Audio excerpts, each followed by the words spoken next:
Welcome back to another episode of Bossy, Brilliant, and Badass. I'm Lisa Lindsay, here with my goal-oriented co-host, Liz Green. Hey, Liz.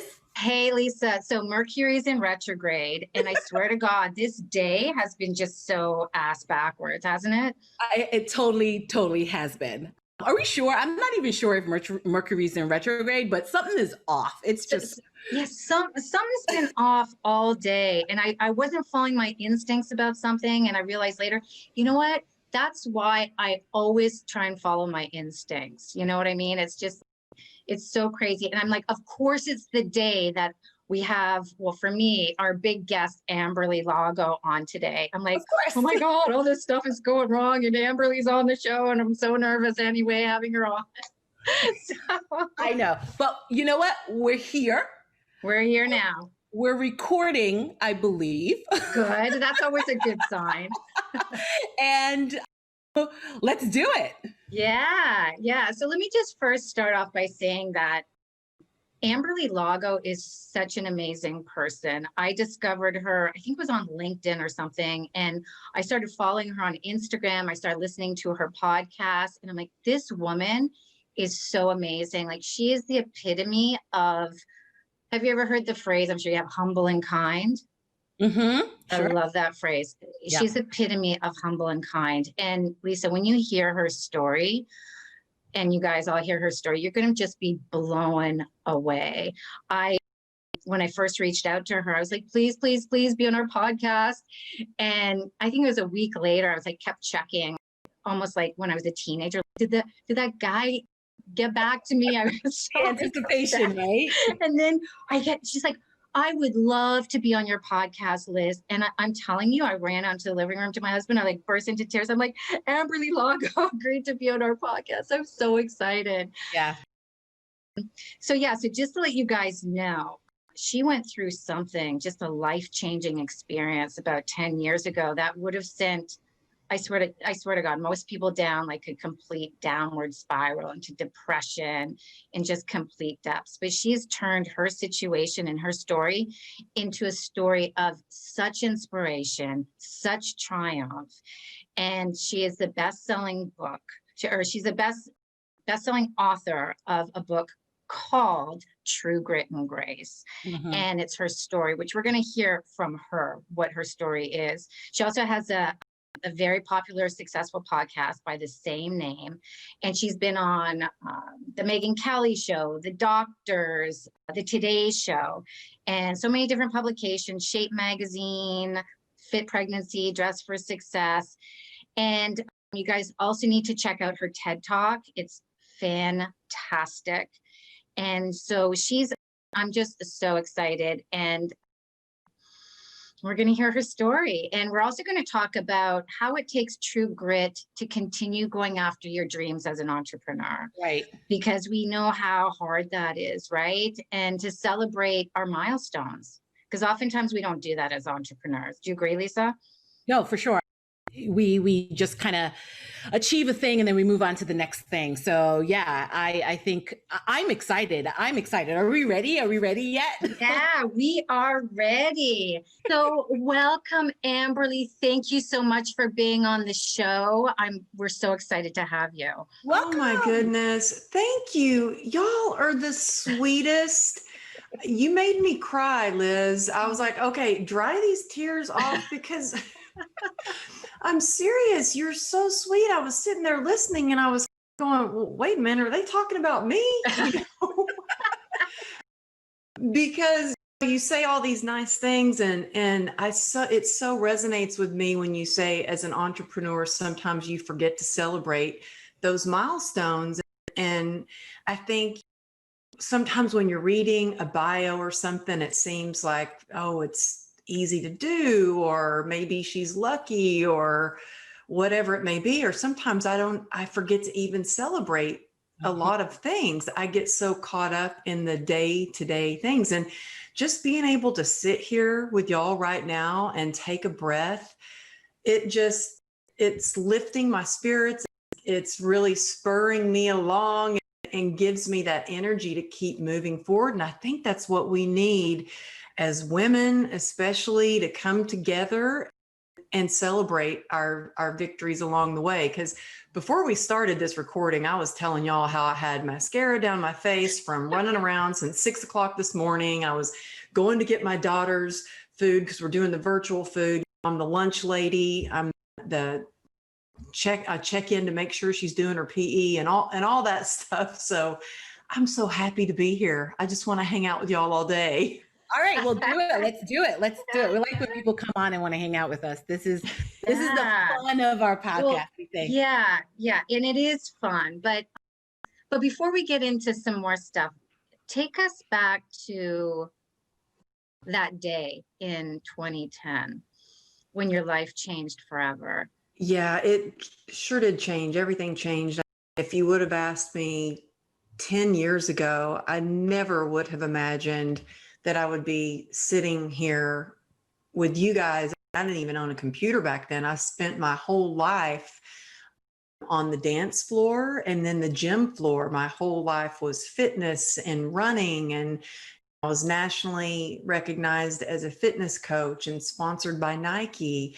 And I have 2 daughters and a husband. After having 2 failed marriages, I was like, okay, I finally found a good one. And I was living the California dream until I had a great day at work. I'd also ran 11 miles in my best time ever, looking forward to the weekend. And I hop on my Harley and I'm cruising down Ventura Boulevard. It's a sunny California day. And I look over and I see a guy that is in a parking lot. And before I had time to think about anything else, he shot out of the parking lot, and I didn't have time to do anything but let go of the clutch of my motorcycle and try to jump off of my bike, but it was too late. I was hit, I was thrown about 30 feet, and then I was sliding across the asphalt. And as I was sliding, all I could think about is, please just don't let another car hit me, because I couldn't tell what I was sliding into. I was just thinking maybe I'm gonna slide into oncoming traffic. And I finally came to a stop and I looked down at my leg because I immediately felt pain. And I had on black leggings still from training clients, and I feel like that was the only thing keeping my leg together. It was broken into pieces. My foot was dangled off and blood was squirting out with every pulse. And it looked like a horror movie. And I held on to it, and I didn't want to try to reach to grab for my phone because I really felt like if I let go of my leg, maybe it would fall off. And I just started screaming, call 911. And I don't think I even realized just how serious it was, because until people started approaching me, and they weren't running over to help me, they were walking really slow. One lady fainted. They were looking at me with a horrified look. And I thought, oh my gosh, no one's coming to help me. And finally, someone came over and she said, I'm a nurse. I need you to breathe. And she grabbed my hands and she started breathing with me. And I remember one of the first thoughts that came into my mind, and I think this is maybe a true, just now I realized this talking to y'all, a true entrepreneur, one of the thoughts I had was, oh man, I guess I'm probably going to have to train clients on crutches for a while. Like I was already thinking about, what am I going to do? How am I going to train? How am I going to work? And that thought, here I was dying. I didn't know at the time that my femoral artery was severed. I was bleeding out. They rushed me to the hospital, and I remember grabbing the paramedic's leg in the ambulance, and I was squeezing his leg as hard as I could because of the pain. And they were prepping me, and they were trying to cut my jacket off. And I'm like, whoa, whoa, whoa, what are you doing there? I was like, this is a brand new jacket. And they were like looking at me like I was crazy. And I said, I can get this off. Please don't cut it. I had no idea the backside of my jacket was completely shredded, and I had road rash on my back. And I remember looking at the one paramedic and trying to get some kind of eye contact to see, am I okay? Wait, I'm going to be okay. And he wouldn't look at me. And I remember thinking, oh, wow, am I going to die? He won't even make eye contact with me. Is this kind of what he doesn't want to look at me because he knows I'm not going to be around? And so the fear started to set in, and I got to the hospital, and my husband's a cop and he was there. And when you're in the police force, news travels fast. And so the emergency room was just filled with cops and it was chaotic. And I'm taped with my head down and strapped to this board. And I hear this screaming and crying. And I'm like, what is going on? And I look, and my husband's a big man and he's tough and he's a first responder. And I'd never seen him cry. And he was not just crying, he was hysterical, running back and forth. And I remember thinking, oh my gosh, this may be it for me. And I yelled across the room, honey, I need you to get over here and be strong for me. And he held my hand. And I remember thinking I needed to know if I wasn't going to be around, that he was going to be able to take care of our daughters. Like I needed him there. And that's the last thing I remember before they put me in induced coma. And I woke up a little over a week later. And the first thing I learned was they were going to have to amputate my leg.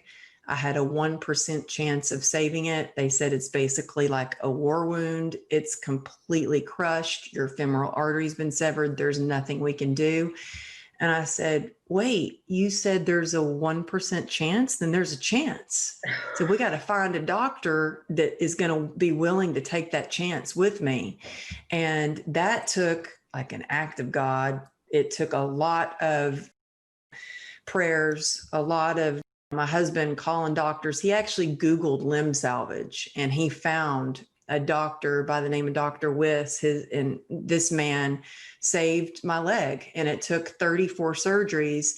And that was really the beginning of my healing journey, because soon after, I mean, look, 34 surgeries, and that number seems like a lot, and it was a lot, and it was hell, and it would be a day of surgery and a day of recovery and a day of surgery. And then they would have to take me back in.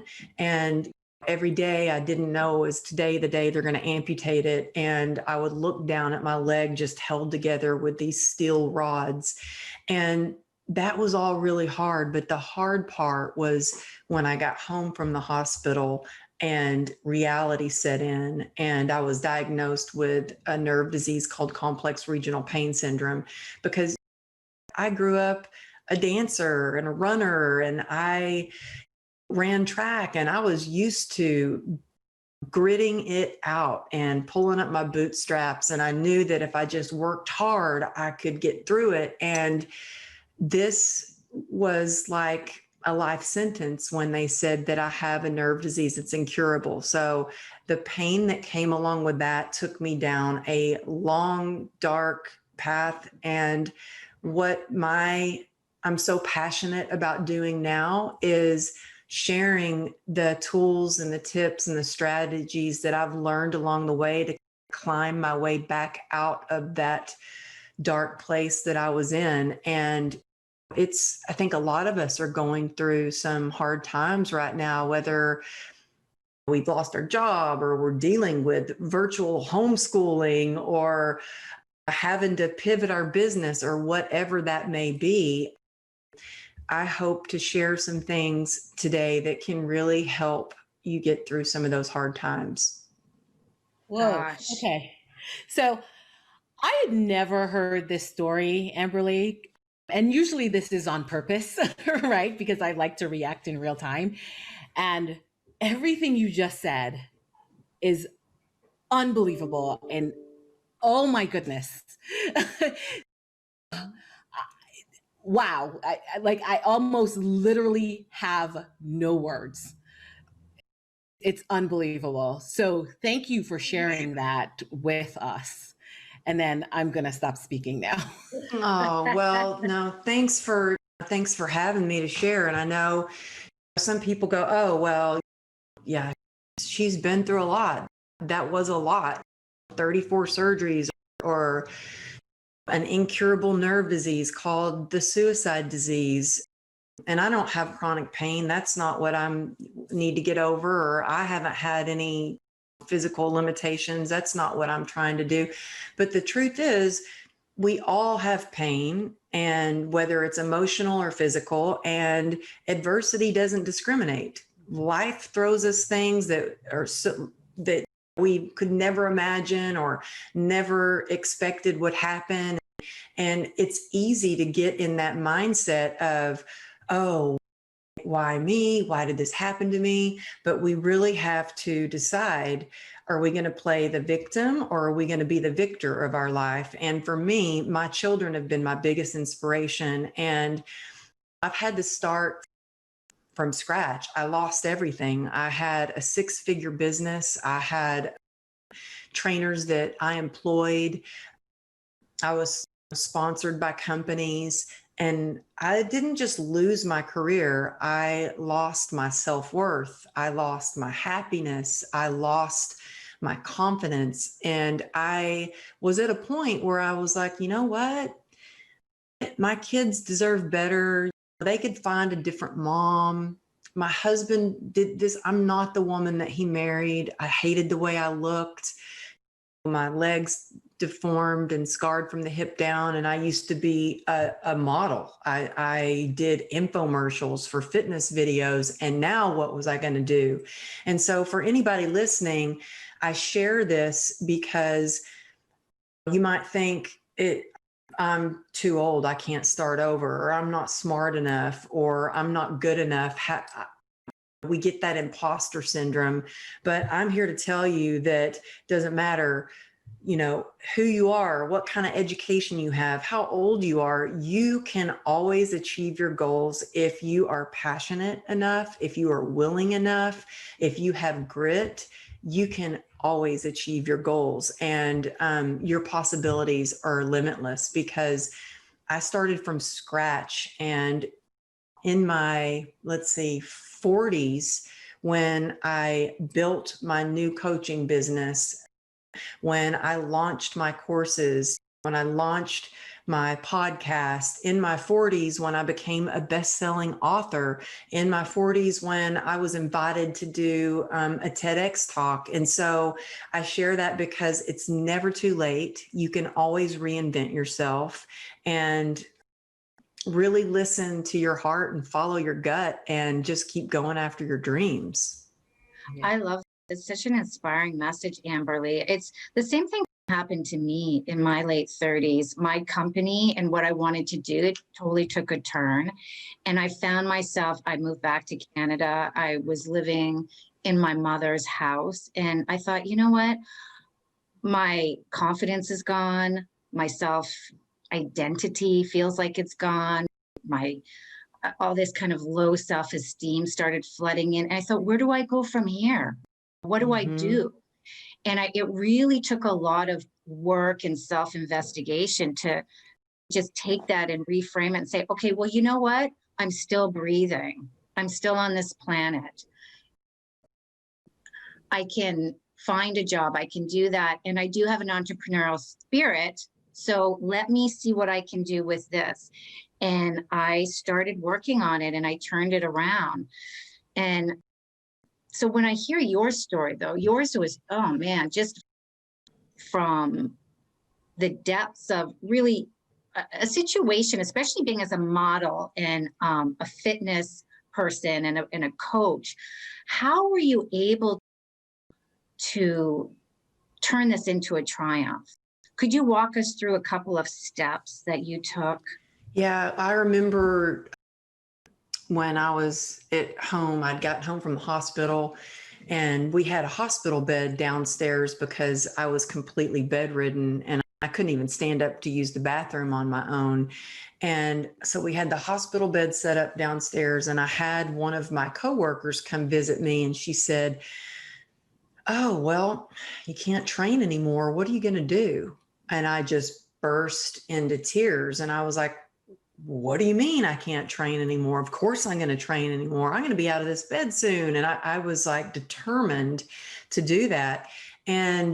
But reality was starting to set in, like, how long was I going to be in this bed? And then I got bed sores, and had lost 20 pounds of muscle. And every day was hard. And so every single day, I started to set these little goals for myself. And so instead of thinking about the big picture of, I'm going to be training 12 clients a day again, I thought today my goal is to be able to stand up. And now that seems like a really small goal, but when I first got out of the hospital, the first time the physical therapist came over, she told me to lift my leg up off the bed, and I couldn't even lift my leg up. So I thought maybe I was going to be paralyzed. And so when I did try to stand up, the pain was so severe that I would have to lay back down and I would have tears coming down my face. My goal for that day was, okay, just stand up for 3 seconds. And if I could stand up for 3 seconds, and I would time it 1,000, 2, 1,000, 3, and I would lay down. And the next day I could do it for 10 seconds. And I would celebrate those little victories along the way. And those were the physical milestones that I would celebrate. But it really started with my thinking. And I think so much of our success comes from what mental state we're in. And I think any kind of transformation comes with mind, body, and spirit. And so for me, it wasn't just like a physical thing. It was, I really had to get my mind, because like I said, I was suicidal at one time. I was having those suicidal thoughts. I was in a really dark place and I didn't want to live, but I was too scared to die. And I remember thinking, I have a choice here. I can keep going down this road, or I can do whatever I can to make my life better. And I had started writing in this little notepad that somebody had brought me in the hospital. And I kept that kind of like a journal. I'd always journaled since I was a little kid. And I'd started writing in that notepad reminders for thank you notes, like to write Nancy a thank you note for the flowers, and my friend Vincy, thanks for coming over to visit and bringing me food. And so I noticed when I would focus on that and look at that journal and start writing what I was grateful for, it was shifting my mindset from I would stop looking at my leg and thinking and worrying and having anxiety and wondering if today was still the day yet they were going to cut it off. And I started focusing on all the blessings I had in my life. And I think that's one of the quickest ways that you can start to shift your perspective, is to be really grounded in gratitude. And I know some people say, oh yeah, I get grateful, but gratitude really is alchemy. And it's something that I do every single day. And it's something that, it's one thing if you can say, yes, I'm grateful I have a roof over my head. Yes, I'm grateful I'm breathing. But it's another thing to really feel it and to have somebody that you're accountable to for that. And so for me, every day I wake up, I really believe in having daily routines, and a morning routine especially. And so every morning I wake up, and everybody has to adjust whatever morning routine works for you. For me, I get up before anybody in the house gets up so I can have my moment of quiet time. So this morning I started at 6 a.m. So I knew I would have to wake up at 4:30 a.m. to get my morning routine, get a shower, be ready to be on live on camera at 6 a.m. So whatever it takes for you to get that morning routine, maybe you have to wake up earlier. Hopefully your day doesn't start as early as mine did today. But, and some people might think, whoa, that's a lot to do. That's a lot to get up that early.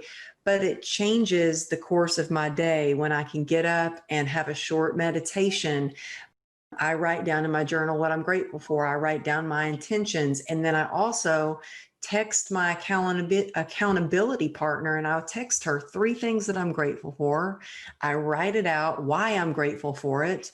And then I'll take a screenshot of something that I've read either in a spiritual book or a self-development book, and I send that to her. And she does the same for me. And so it helps me to remind me if I get busy or some way forget it. Oh, nope, I've got my accountability partner. I'm texting her, and we're going to exchange words of gratitude. And it really sets the tone for the day. If you can really remember to, if I start getting upset, oh, I don't feel like I'm getting enough done, or just getting down on myself, or feeling like I'm trapped. Here in LA, we're still pretty locked down.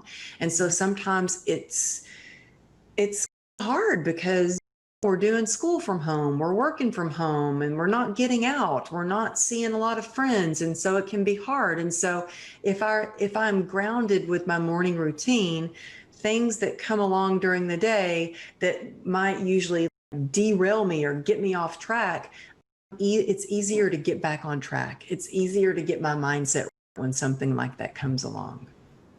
Right. Wow. Yeah, that's great. I believe in that as well. Having a grateful mindset, and it does take practice, as you say. For me, it's a daily practice. And when I stopped doing that, I just noticed things really change for me. And then I realized in my grateful practice, or I'm not doing my meditation. So I do think that's really important to start off your day with that practice. Like, what would you say to entrepreneurs when they say things like, well, my mindset isn't really maybe where it needs to be. I'm feeling really challenged.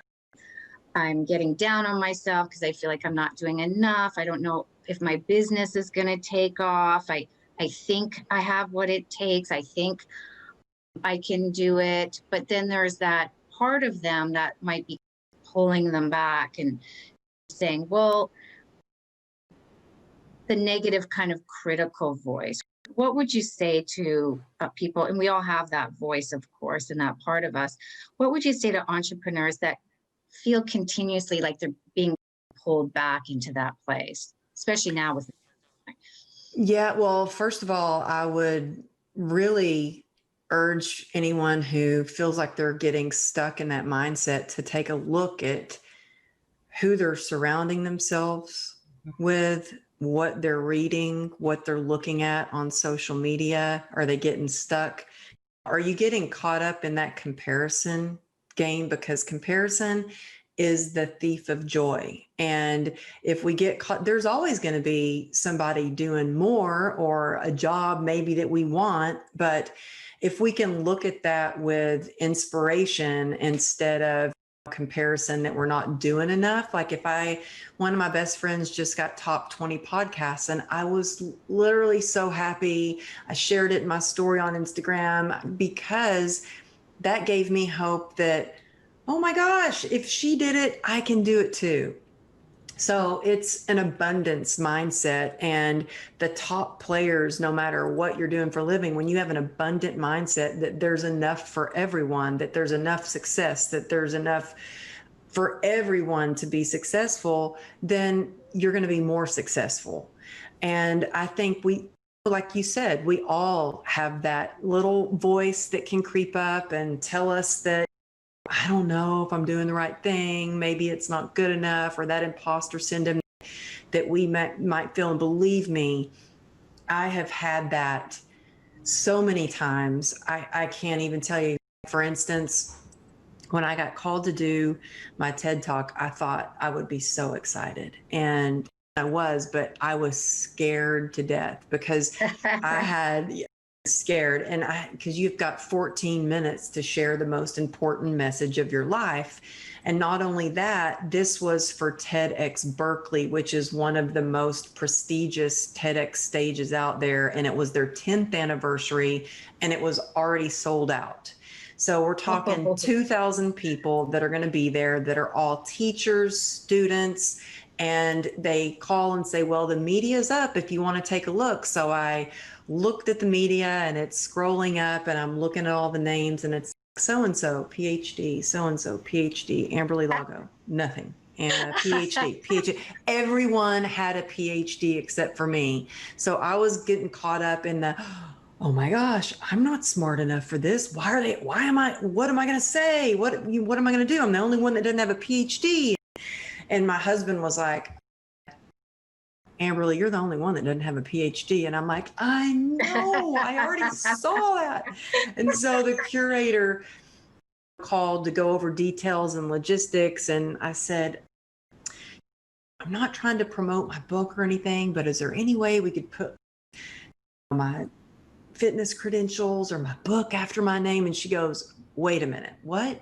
I said, "Well, I'm the only one without a PhD." And she said, "Wait a minute, do you mean to tell me that you are worried because you don't have a PhD after your name?" She goes, "Let me tell you something." She goes, "You have a PhD in heart. And that is why we are having you talk to at our show. You have a PhD in heart, and you don't forget that." And that shifted everything for me, because it not only gave me that little nudge of, no, it's okay. We want you here. We want you a part of this. And we all want to feel like a part of. We all want to feel included and accepted. And if we just know that we all have a PhD in heart, we all have a PhD, or I like how you said it, Liz, that entrepreneurial spirit, that we all can go after our goals because we have that light inside of us, that fire inside of us. And I think to keep moving forward, we have to focus on, what is your why? Why are you doing what you do? And for me, we're not always going to be motivated. You're not always going to get up every day and want to work out, or you're not always going to get up every day and go, "Oh, I can't wait to post this on social media." Sometimes it's so hard to come up with social media posts or content or whatever that may be, or your next big idea that you think is going to gain traction or engagement. But if we remember our why, and you know what, I'm sorry, y'all, if you hear the trash trucks, I'm in my home office and I'm like, oh yeah, the trash people come on Fridays. So sorry about that. But really, if I just remember like why it is I'm doing what I do, that gives me the motivation. And if I get really set in my morning routines and my daily routines, if I don't have the motivation, I already have smart feet and I know what the next steps are to do. Like, I'm just going to do it. It's kind of like working out is such a part of my life that even on days where I don't feel motivated, it's already a part of my routine. So it's my routine just to go to the garage and get on the bike and start pedaling. That's part of my routine. But right before we started interviewing, when I was waiting, and I clicked open my Instagram and I got a message or a comment from someone, and it's messages like this that are part of my why, that are really a big part of why I do what I do. And it was from a lady who happens to have the same nerve disease as me. And she said, "Thank you so much. I'm doing like a 30-day challenge right now, or for 30 minutes a day, we move 30 days in a row for 30 minutes. And believe it or not, most of the people that are participating in it are people that have chronic illness, they're struggling with sobriety, or they're just struggling in general. They're part of the challenge. And the lady that wrote me the message, she has not moved her body in 2 years. And when I say not move, she hasn't even cleaned the kitchen, and not moved because she was diagnosed with this disease. And she found me on Instagram and she's, "Oh, well, if she can do it, maybe I can do it too." And so she had an open enough mind that she thought, well, I'm going to give it a try. She has been moving. We're on day 23. She has moved every single day for the first time in 2 years. And she said, "Thank you for giving me a new look on life, our new lease on life. I have a new outlook with my future self and CRPS." And so it's moments like that, that want me to just persevere. And I think that part of having grit is when our passion and our perseverance really come together. And if you don't know how to get there, then it's really taking a look at, what is your why? Why are you doing what you do? If you get caught up in comparison, or I don't know what if it doesn't work out? Well, I always say, what's the best thing that can happen? Because look, I had so many people that were like, oh, you want to write a book? Really? Good luck, fitness girl. Like, why don't you just try to just stay to the fitness and whatever. You don't have a college education. You don't even own a computer. Well, I hand wrote my entire book. I went out and bought a computer and typed it up. And look, I knew how to type. I was the fastest typer in my class, I'm very proud to say. So I knew how to type, but I didn't even own a computer. And I didn't know how to work it. And I remember being in tears one day because I asked my husband, I'm like, now, how do you attach a picture to an email? And he's like, oh, what do you want to know now? And I'm like, fine, I'll just figure it out myself. And so I like went online, found an Apple class, like a class that I could take at the Apple store, took a class, and the instructor stopped the middle of the class and he was like, you know what?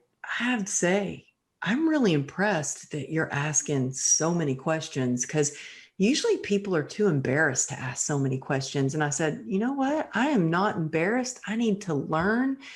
I want to figure this out because I want to do more. I want to do big things. So I'm not embarrassed to ask questions. And if you can take anything from listening to this today, I want you to know, never be embarrassed to ask questions, never be embarrassed or to let your ego get in the way of asking for help. That is one of the bravest things that you can do, is to ask for help. And in order to have success, I think having a coach, having a mentor, having an accountability partner, having some guidance along the way is just going to do you so much good. And look, yes, you can do it on your own. Of course you can do it on your own, but I believe if you've got some guidance or you have a mentor or coach, you can get from point A to point B without making as many mistakes as I've made. I mean, that's what I share, the mistakes that I've made along the way, because I've made a lot of mistakes. I had a great mentor when I became a trainer. I had a great mentor when I became a health coach. I didn't really know where to turn when I was writing my book. So I made a lot of mistakes. And so I'm always happy to share when people ask me. And I just did a podcast with another author about mistakes that I've made along the way, because it can cost you a lot of money as an entrepreneur to make those mistakes. And I know I got way off topic and started rambling on, but I just think it's important to share those things. Oh, yeah, absolutely. I can identify with so much of what you said there. I'm in a training program right now for IFS. I don't know if you've heard of this modality. It's called Internal Family Systems.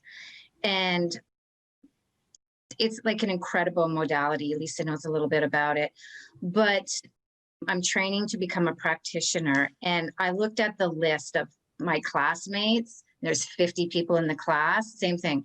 PhD, therapist, PhD. And I literally was the only one in the class who I don't have that degree. So part of me was feeling like, oh my gosh, I'm in with and it's one of those things where you can go this way or go that way with that information. And I just thought, you know what, I want to learn. And I identified with your why. I want to help heal. I want to help people heal around stuff. And that's my why. I want to help female entrepreneurs. And yeah, your story really resonates with me. So thank you for sharing all of that. So you've come all this way, right? What do you see when you look back in terms of your milestones? What would you want to say to that woman that was on the road on Ventura Boulevard? What would you want to say to her?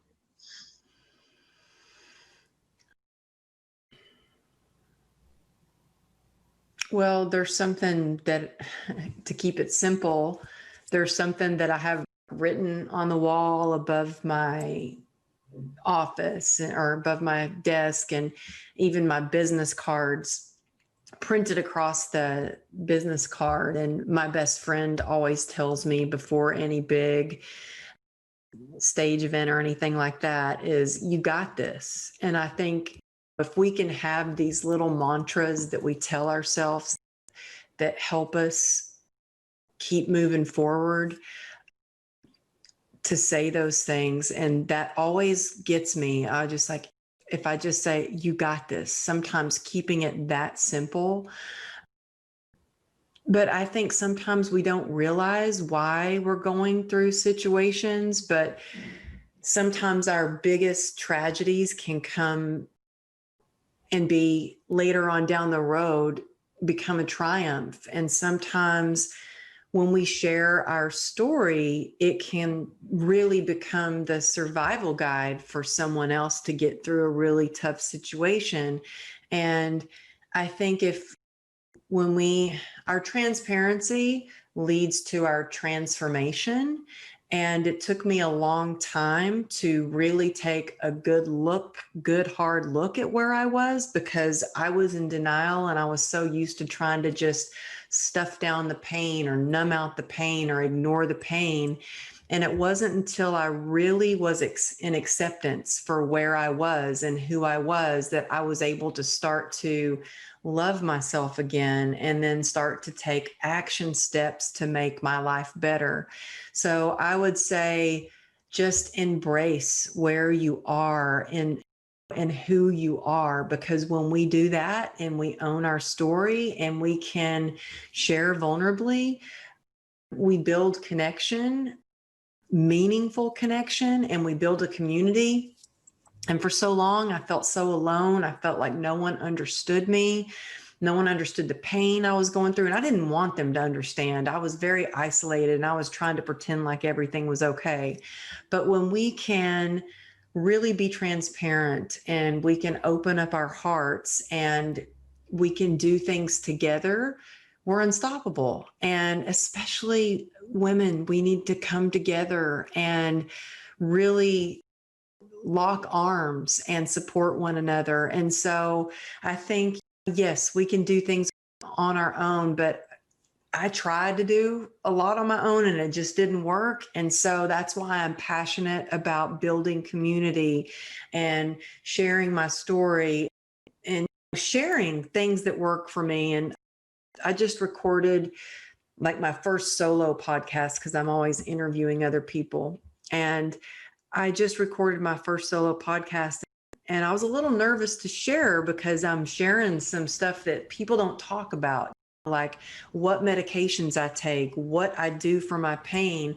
And I thought, but no, if something works for me, whether it's in business, whether it's health wise, whether it's for pain, if it works for me, I'm going to shout it off the rooftops because maybe it'll work for you. And the more we can share what works for one another, we can just grow our businesses bigger. We can grow our teams bigger. We can just evolve. And I think that's what it's all about, is really supporting one another so we can keep moving forward. Yeah, love that. So inspiring. Thank you so much, Amberly. You are just a true gift. I've really enjoyed having you on. Your message is so inspiring and motivating. And thank you. Oh my goodness. You ladies are so beautiful on the inside and out. And I'm just honored to be here with you. And thank you for giving me the opportunity to share with your audience and get to sit and talk with you. This is the highlight of my day, getting to be here with you. It's like the breath of air I needed. So thank you. Amazing. And so where can people find you? You can find me at amberlylago.com. I hang out on Instagram at Amberly Lago Motivation, and you can see some of the behind the scenes. Or if it's one thing to hear something and go, oh, I feel motivated, but if you want to keep that motivation going and want a downloadable goals, grit, and grace playbook, you can text me at 818-214-7378. So again, that's 818-214-7378. And just text the word grit and you can get your downloadable playbook, because I think it's important to keep us motivated, keep us moving towards our goals. Amazing. Love it. Love it. I used to have an 818 area code too when I lived in the Valley years ago. Yep, that's a Valley number for sure. Woodland Hills, you know that 818. 818. So thank you for being our true badass of the week, Amberly. It's been so amazing to listen to you. And oh, thank you.